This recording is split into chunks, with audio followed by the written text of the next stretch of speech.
Assalamualaikum warahmatullahi wabarakatuh. Alhamdulillah kita berjumpa lagi di channel saya yang sebenarnya dikhususkan buat para mahasiswa yang mengampu mata kuliah yang saya ampu. Tapi juga bisa apa yang saya sampaikan ini mungkin juga ada gunanya bagi anggota masyarakat yang ingin memperluas wawasan ilmu pengetahuannya terutama di bidang hukum ya. Sebelum kita lanjutkan materi perkuliahan dalam kelas yang kemudian saya videokan ini, silahkan klik like, subscribe, share, and comment ya. Dan jika ada pertanyaan silahkan ditulis di kolom komentar ya. Baik para mahasiswaku tercinta, kita langsung saja dengan materi hukum perniagaan internasional pertemuan kelima ya. Kita bahas mengenai letter of credit atau LC ya. LC ya, letter of credit ya. Transaksi perniagaan internasional itu pada dasarnya dapat dilakukan dengan LC atau tanpa LC. Namun karena LC itu fungsinya melindungi kepentingan kedua belah pihak ya, yakni eksportir dan importir, di mana bank juga ikut terlibat dan mengurangi resiko tertentu, maka penggunaan dengan LC itu lebih dipilih, lebih disukai ya. LC itu memegang peranan penting dalam perniagaan internasional dan akan terus menjadi instrumen yang paling ampuh dalam jasa-jasa perbankan ya. Karena apa? Karena adanya pengawasan devisa di beberapa negara, adanya ketidakpastian situasi perekonomian ya. Dan diperlukan suatu cara bagi eksportir untuk melancarkan pembayaran barang-barang ekspornya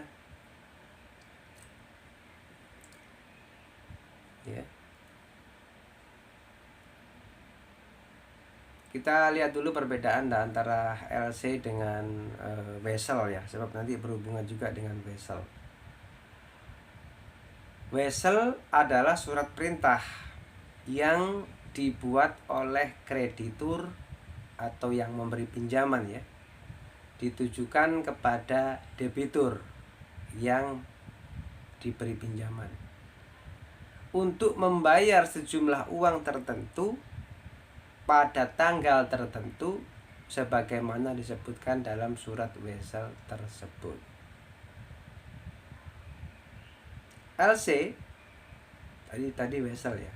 LC adalah sebuah cara pembayaran internasional yang memungkinkan eksportir menerima pembayaran tanpa menunggu berita dari luar negeri setelah barang dan berkas dokumen dikirimkan ke luar negeri, yaitu kepada pemesan ya, yaitu kepada importir ya.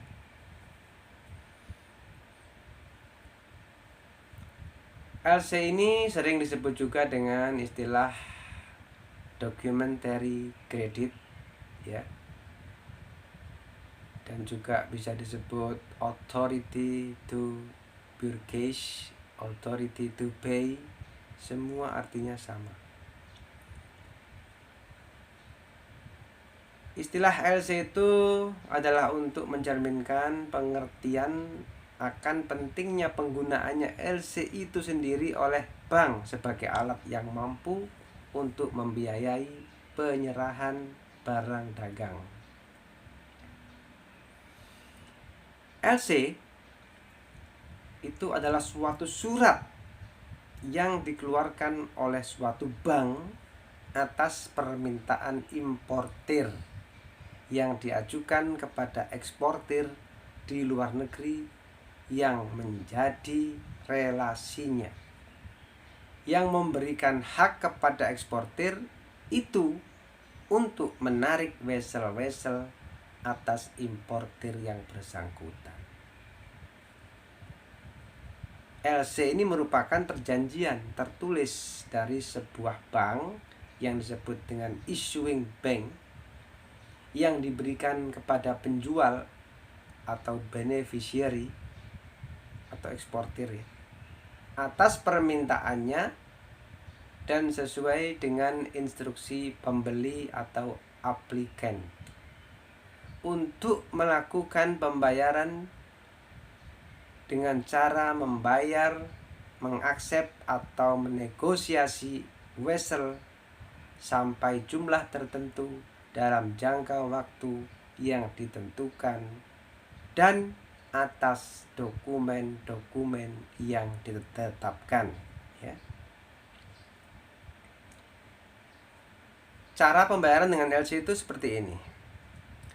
Importir meminta kepada bank yang merupakan bank devisa ya untuk membuka LC untuk dan atas nama eksportir ya. Dalam hal ini importir bertindak sebagai opener, membuka ya. Jika importir sudah memenuhi ketentuan yang berlaku untuk impor, seperti misalnya surat izin impor ya, maka bank akan melakukan kontrak valuta atau KV dengan importir dan melaksanakan pembukaan LC atas nama importir. Bank dalam hal ini bertindak sebagai opening atau issuing bank. Pembukaan LC ini dilakukan melalui salah satu koresponden bank di luar negeri. Ya, koresponden bank yang bertindak sebagai perantara kedua disebut juga sebagai advising bank atau notifying bank. Advising bank ini ya memberitahukan kepada eksportir mengenai pembukaan LC tersebut. Eksportir yang menerima LC ini disebut beneficiary.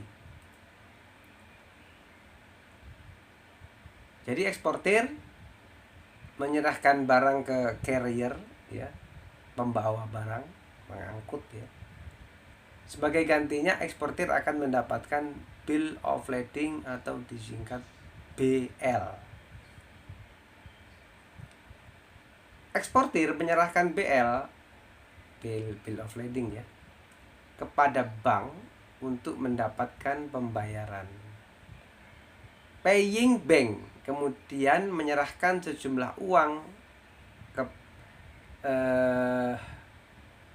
setelah mereka mendapatkan bill of lading dari eksportir ya. Bill of lading tersebut kemudian diberikan kepada importir. Tadi disebutkan bank devisa ya. Apa itu bank devisa? Bank devisa itu adalah bank yang dapat melakukan kegiatan jual beli secara keseluruhan dengan menggunakan mata uang asing hingga ke luar negeri. Pelayanannya melingkupi pembayaran ke luar negeri dan jual beli valuta asing. Terus ada pertanyaan tadi, devisa, apa itu devisa? Nah, devisa itu adalah alat pembayaran luar negeri yang dapat ditukarkan dengan uang luar negeri. Ada 3 bentuknya. Yang pertama, surat-surat berharga.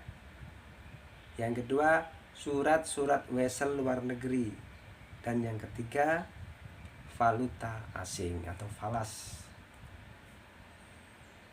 Nah, tadi kelanjutannya, importir menyerahkan bill of lading kepada carrier untuk ditukarkan dengan barang yang dikirimkan oleh eksportir.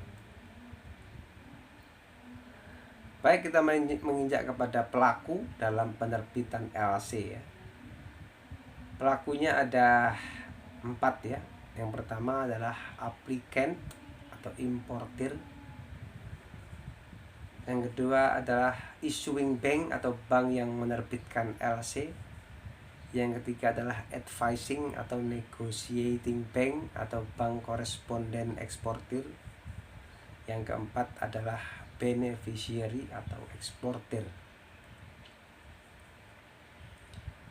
Adapun tujuan dan fungsi daripada LC itu adalah ya, LC itu pada umumnya cenderung ditujukan untuk kepentingan eksportir.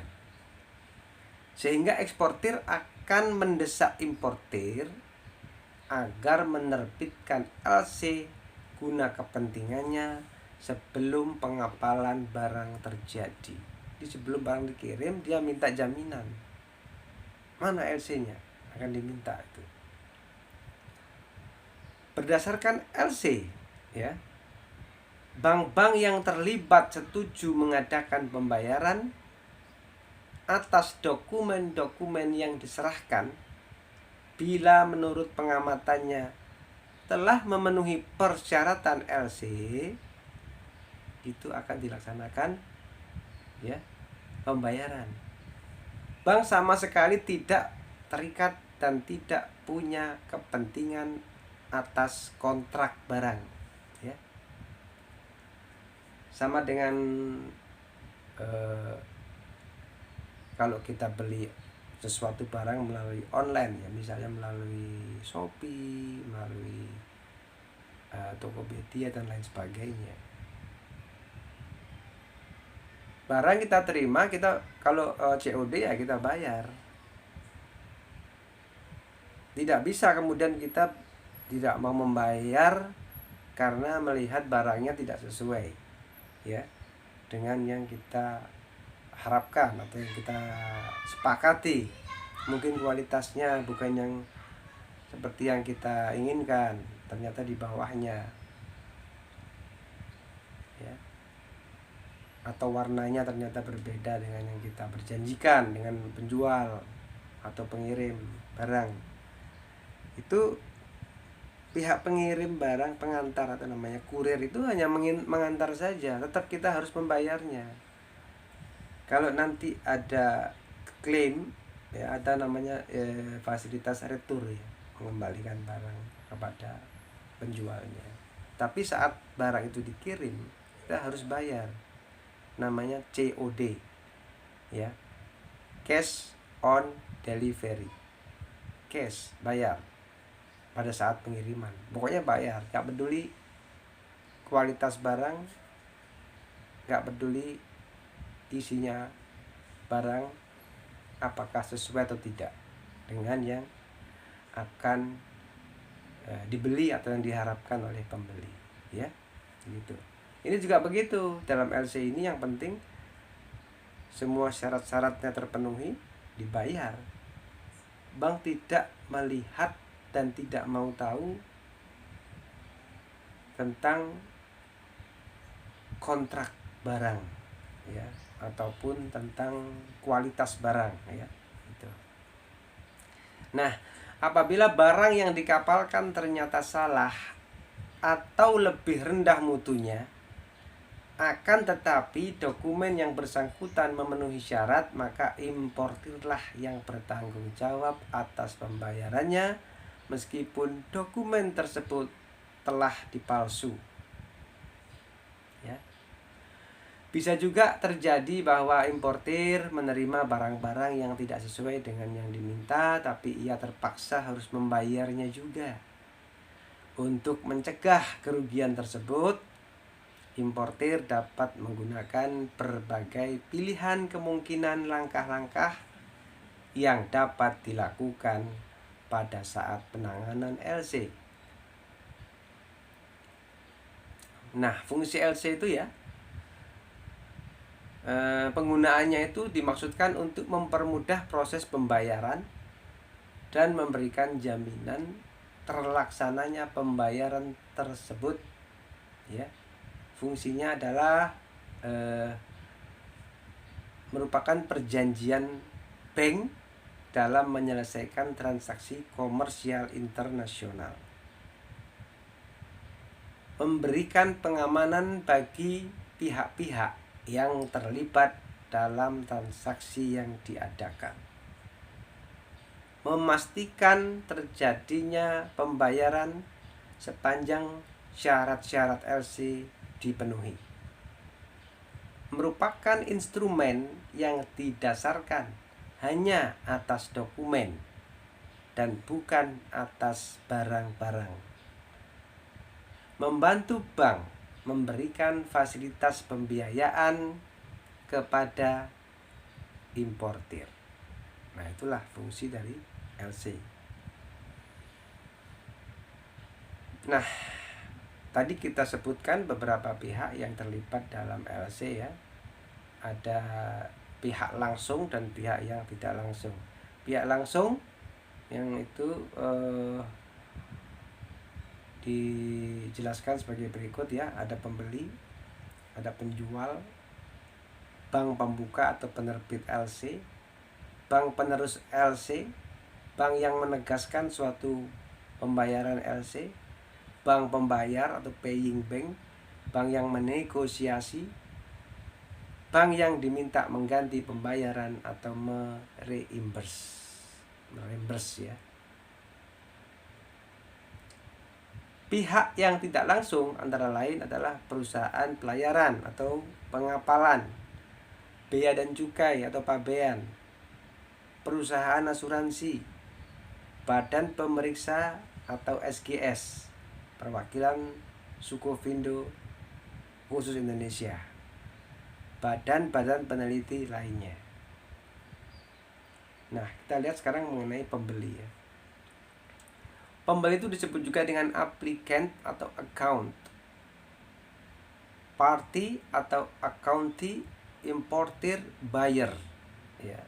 Banyak sebutannya. Yaitu pihak yang memohon pembukaan LC. Kredibilitasnya harus memuaskan dalam pertimbangan bank, itu pembeli. Penjual, sekarang penjual disebut juga beneficiary atau party to pay atau exporter atau seller atau shipper. Pihak kepada siapa LC diterbitkan atau diperuntukkan. Pihak yang memenuhi syarat LC yang diterima dan menyerahkan dokumen-dokumen kepada bank pembayar. Bank pembuka atau penerbit LC ya. Ini sekarang mengenai bank pembuka atau penerbit LC atau issuing bank ya. Disebut juga dengan opening bank atau issuing bank atau importers bank. Bank pembeli yang membuka atau menerbitkan LC kepada beneficiary biasanya melalui perantaraan bank di negara beneficiary yang memeriksa dokumen-dokumen untuk memastikan kecocokannya dengan syarat-syarat LC, yang mengatur pembiayaan transaksi jika diminta, yang melepaskan dokumen LC kepada pembeli dan meminta pembayaran dari rekening pembeli. Sekarang tentang bank penerus LC ya. Bank penerus LC disebut juga advising bank atau sellers bank atau foreign correspondent bank. Bank yang memberitahukan atau meneruskan LC dan menegaskan kebenaran dari LC tersebut kepada eksportir tanpa disertai kewajiban lain. Bank ini dapat juga dimungkinkan sebagai paying bank atau confirming bank, bahkan sebagai issuing bank dalam hal berbeda dengan opening bank. Sekarang mengenai bank yang menegaskan atau menjamin pembayaran LC. Disebut juga confirming bank atau foreign correspondent bank. Bank kedua, biasanya advising bank yang bertindak sebagai confirming bank, yaitu menegaskan kepada beneficiary bahwa LC tersebut adalah otentik. Dan jika importir atau opening bank tidak melakukan pembayaran, maka bank kedua ini akan membayarnya.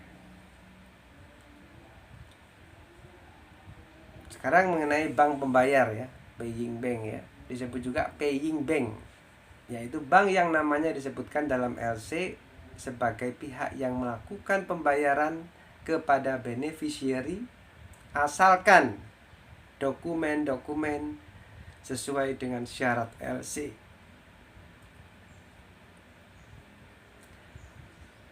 Kemudian bank yang menegosiasi ya, disebut juga dengan negotiating bank.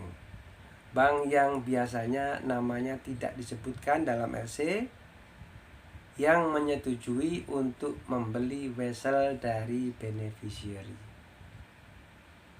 Kemudian bank yang diminta mengganti pembayaran ya, ini ada juga pihak bank yang diminta mengganti pembayaran atau mereimburse ya. Disebut juga reimburse bank. Jika antar bank eksportir dan bank importir tidak ada hubungan rekening, maka untuk penyelesaiannya pembayarannya biasanya ditunjuk bank ketiga ya. Kalau di bank itu ada tulisan biasanya clearing ya, clearing, disitulah ada kaitannya dengan clearing kalau hal-hal seperti ini antara bank yang berlainan. Kemudian ada perusahaan pelayaran atau pengapalan ya. Dia menerima barang-barang dagang dari shipper atau eksportir atau freight forwarder dan mengatur pengangkutan barang-barang tersebut. Dia menerbitkan bill of lading atau BL ya, atau surat bukti muat barang. Nanti BL ini berfungsi sebagai salah satu syarat untuk pembayaran ya. Jadi kalau eksportir sudah mengirimkan barangnya kan ada BL, bill of lading, dia terima, itu dibawa ke bank ya untuk bisa menerima pembayaran. Jadi tidak usah menunggu sampai barang itu sampai di tangan importir ya. Begitu dia mengirim dari shipper, dia dapat bill of lading, dibawa ke bank, dibayar begitu. Bagi importir, nah ini ada juga pihak bea cukai ya. Ya, bea cukai ini diperlukan baik oleh importir maupun eksportir. Bagi importir, bea cukai atau pabean sebagai agen dan dapat memberikan izin untuk pelepasan barang jika dokumen bill of lading telah dilakukan pembayaran. Bagi eksportir, pihak bea cukai atau pabean adalah pihak yang meneliti dokumen serta pembayaran pajak dan memberikan izin barang untuk dimuat di kapal. Semua ini hanya liku-liku administrasi dan teknis ya, dan semua ada biayanya.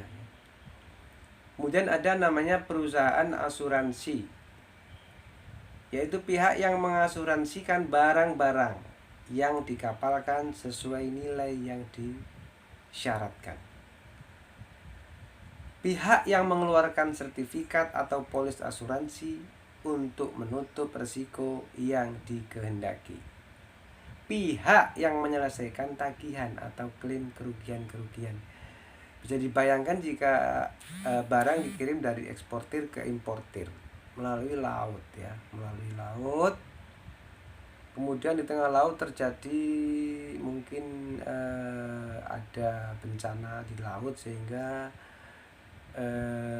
terjadi kerusakan barang. Ini bagaimana ini? Resiko ini siapa yang menanggung? Nah, kalau ada perusahaan asuransi, maka perusahaan asuransilah yang akan menanggungnya, ya. Tentunya harus sesuai dengan syarat-syarat daripada perjanjian asuransinya, ya. Kemudian ada namanya Badan Pemeriksa atau SGS atau Perwakilan Sukovindo yang khusus Indonesia. Pihak yang ditunjuk pemerintah untuk memeriksa kebenaran barang-barang impor di negara asal impor barang dan barang-barang ekspor tertentu di negara tempat tibanya barang, ya. Pihak yang ditunjuk pemerintah atau yang berwenang dalam pemeriksaan mutu, jenis, jumlah barang, dan lain-lain, ya. Ini mewakili pemerintah untuk menjaga mutu, jenis, jumlah yang sesuai dengan standar yang ditentukan. Kemudian ada badan-badan peneliti lainnya, ya, yaitu yang ditunjuk oleh pemerintah untuk mengeluarkan surat-surat keterangan atau sertifikat lainnya bagi barang-barang yang diperdagangkan. Kadang-kadang barang-barang itu perlu adanya surat-surat keterangan atau sertifikat, ya. Nah, itu yang mengeluarkan adalah ini, badan-badan peneliti lainnya yang ditunjuk oleh pemerintah. Jenis-jenis LC. Nah, sekarang kita menginjak ke jenis-jenis LC, ya. Jenis-jenis LC itu banyak, ya. LC yang digunakan sebagai alat pembayaran itu memiliki bermacam jenis dan bentuk, disesuaikan dengan kontrak perjanjian dalam perdagangan tersebut, ya. Jenis-jenisnya adalah, yang pertama ada revocable LC, ada yang kedua irrevocable LC, yang ketiga irrevocable dan confirmed LC, ada yang keempat clean LC, yang kelima documentary LC, yang keenam documentary LC dengan red clause, yang ketujuh revolving LC, yang kedelapan back to back LC, ya.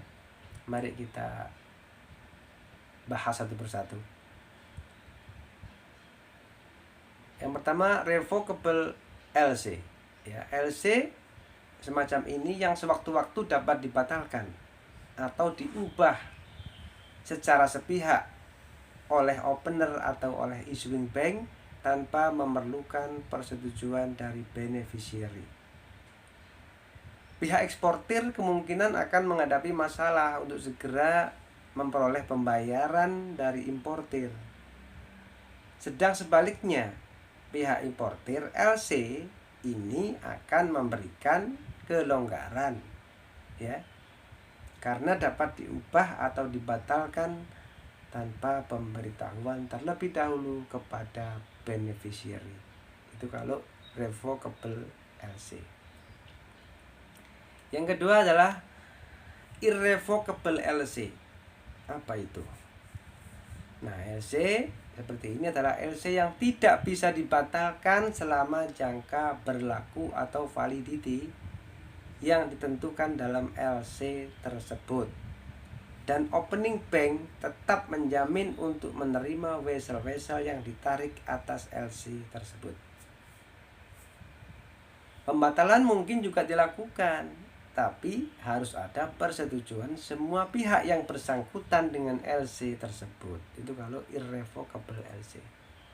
Kemudian ada yang ketiga, irrevocable dan confirmed LC, yaitu LC yang dianggap paling sempurna dan paling aman dari sudut penerima LC atau beneficiary, karena pembayaran atau pelunasan wesel yang ditarik atas LC ini dijamin sepenuhnya oleh opening bank maupun oleh advising bank jika segala syarat-syarat dipenuhi, dan tidak mudah dibatalkan karena sifatnya yang irrevocable.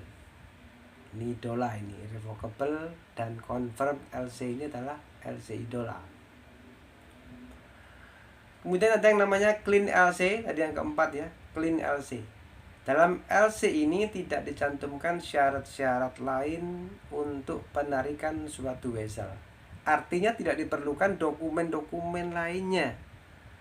Bahkan pengambilan uang dari kredit yang tersedia dapat dilakukan dengan penyerahan kwitansi biasa saja. Ya. Yang kelima tadi adalah documentary LC, yaitu penarikan uang atau kredit yang tersedia harus dilengkapi dengan dokumen-dokumen lain sebagaimana disebut dalam syarat-syarat dari LC. Ya. Yang keenam tadi documentary LC dengan red clause. Apa itu?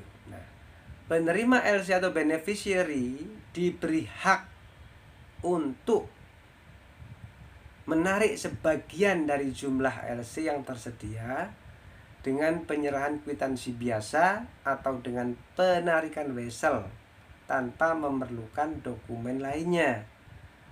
Sedangkan sisanya dilaksanakan seperti dalam hal documentary LC. Nanti belakangan baru minta dokumen lengkap, ya. LC ini merupakan kombinasi dari open LC dengan documentary LC, ya. Yang ketujuh adalah revolving LC. LC ini memungkinkan kredit yang tersedia dipakai ulang tanpa mengadakan perubahan syarat khusus pada LC tersebut. Contohnya, dalam waktu 6 bulan kredit tersedia setiap bulannya 1.200 US dollar. Berarti secara otomatis setiap bulan selama 6 bulan ya, kredit tersedia sebesar 1.200 US dollar, tidak peduli apakah jumlah itu dipakai atau tidak. Yang ke-8 tadi ada back to back LC, ya. Dalam LC ini penerima atau beneficiary biasanya bukan pemilik barang, tapi hanya perantara. Oleh karena itu, penerima LC ini terpaksa meminta bantuan banknya untuk membuka LC untuk pemilik barang-barang yang sebenarnya dengan menjaminkan LC yang diterimanya dari luar negeri, dari importir. Jadi dalam perdagangan internasional juga ada semacam perantara-perantara juga, ya. Menggunakannya LC-nya adalah LC ini, back to back LC, ya. Nah, sekarang bab terakhir adalah mengenai manfaat, kebaikan, dan kelemahan LC. Manfaat LC itu, ya, memudahkan pembayaran transaksi di mana mereka belum saling mengenal. Kedua, pengamanan dana yang disediakan importir atau kepastian pembayaran dan menghindari risiko. Ya. Yang ketiga, menjamin kelengkapan dokumen yang dipersyaratkan. Yang keempat, dimungkinkan eksportir dan importir memperoleh kredit dari bank. Itu adalah manfaat daripada LC. Nah, sekarang kebaikan LC. Kebaikan LC adalah, ya, eksportir terjamin akan pembayaran. Ya. Eksportir menerima pembayaran segera dari bank pembayar jika semua dokumen sesuai dengan persyaratan LC yang diserahkan. 3. Eksportir dapat menggunakan LC untuk pembayaran selanjutnya. Yang keempat, bagi importir, ya, bagi importir tidak diharuskan menyediakan dana sepenuhnya. Ya, yang kelima, bagi importir dengan menggunakan hak kepemilikan dokumen berdasarkan LC itu bisa memperoleh pembiayaan selanjutnya. Dan yang keenam, importir merasa terjamin bahwa banknya akan menolak pembayaran kepada eksportir jika eksportir tidak memenuhi persyaratan sesuai LC, ya. Masalahnya dokumennya saja. Kalau barangnya tidak diketahui, ya, tidak mau tahu kalau soal barangnya. Tapi kalau dokumen terjamin, ya. Nah, kelemahan LC. Terdapat biaya-biaya bank yang harus dibayarkan oleh importir. Biayanya membengkak karena ada biaya-biayanya. Diperlukan waktu untuk memproses surat-surat yang diperlukan melalui saluran bank. Ada butuh waktu, ya, ngurus-ngurus itu. Yang ketiga, bank hanya berkepentingan dalam urusan bank saja, yakni menyangkut dokumen. Sedangkan urusan lainnya bank tidak mau tahu. Seperti halnya tadi dicontohkan Shopee atau Tokopedia, kita beli melalui aplikasi itu, barang dikirim COD, ya kita harus bayar, tidak usah dibuka pun, kita yang penting bayar dulu. Nanti kalau ada ketidaksesuaian dengan yang kita harapkan, ternyata kok begini, nggak sesuai dengan perjanjian misalnya atau kesepakatan, ya silahkan diretur gitu, ya. Yang penting bayar dulu. Nah, ya, seperti ini juga, bank tidak mau tahu. Yang penting dokumen lengkap, benar, bayar. Soal barang, bank tidak mau tahu, ya. Itu kelemahan LC. Dan kelemahan terakhir, importir tidak mendapat jaminan bahwa barang yang dipesan dengan yang sebenarnya dikapalkan, ya.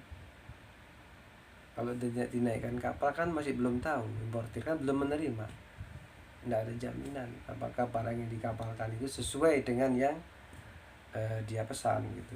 Sebab ada level-levelnya, kualitas A, B, ya mungkin dia pesannya A, dikirimnya yang B atau yang KW kan. Itu kelemahan daripada LC itu sendiri, ya. Kiranya itu yang dapat saya sampaikan mengingat keterbatasan waktu. Semoga apa yang saya sampaikan ini bisa bermanfaat kepada kalian semua. Jangan lupa, ya, like, subscribe, share, dan komen.